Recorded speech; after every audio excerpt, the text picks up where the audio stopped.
तर नमस्कार पब्लिक, दानक्यात स्वागत आहे. तर आज आलो टँकर घेऊन कुठे तर कंस्ट्रक्शन साईट वर आलो होतो. तर कंस्ट्रक्शन साईट वर दिवसून आलो होतो. तर इथे ना पाईप टाकत होते कायचे तर लाईटीचे वर का. तर पाईप वर आलो पाहिजे तर टोपीवर.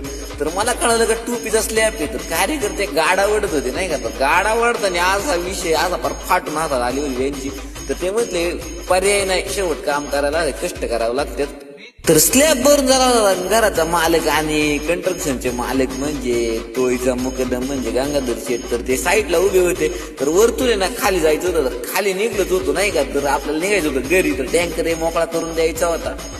तर कार्यकर्ते का ऐकत नव्हते. कार्यकर्ते ना गाडा साफ करून घेत होते. म्हणते की आपल्याला सगळे मशीन साफ करू. ते काय म्हणतोय तुम्ही ऐका एकदा. 2000 रुपये द्या आता. 2000 दिले तरी 2000 द्या.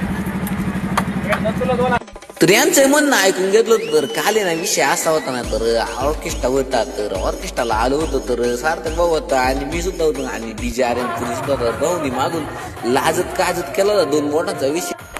तर आहे ना हा तो स्टेज आहे बरं का. सायली पाटील यांचा शो झाला होता. तर आहे ना विषय असा होता ना. तर ताईंनी ना डायरेक्ट खाली येऊन डान्स केला होता नाही का. तर ताईंनी सुद्धा नाद केला होता. तर साऊंडही सुद्धा डेरे पाटलांचा होता आणि साम्राज्य साऊंड होता. तर पब्लिक सुद्धा खूप सारं होतं. तर भेटूया पुढच्या ब्लॉग मध्ये. मी तुमचा लाडका मिनी ब्लॉग